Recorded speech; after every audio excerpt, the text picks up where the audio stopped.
to change the image setting of an IP camera.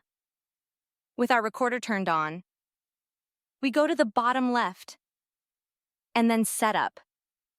From Setup, we come to Channel. In Channel, we scroll down to the third menu, Image Control. We click on it. And now we have the option of setting the image or resetting the image of a particular camera.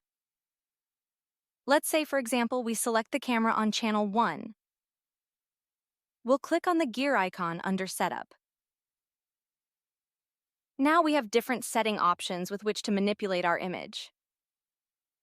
We can flip the lens by clicking on Lens Flip. And it flips. I'm just going to revert that back. We can also flip the camera angle, and we have this.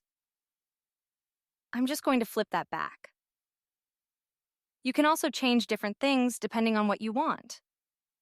You can leave your camera in color mode, black and white mode, something like this, and do all sorts of settings.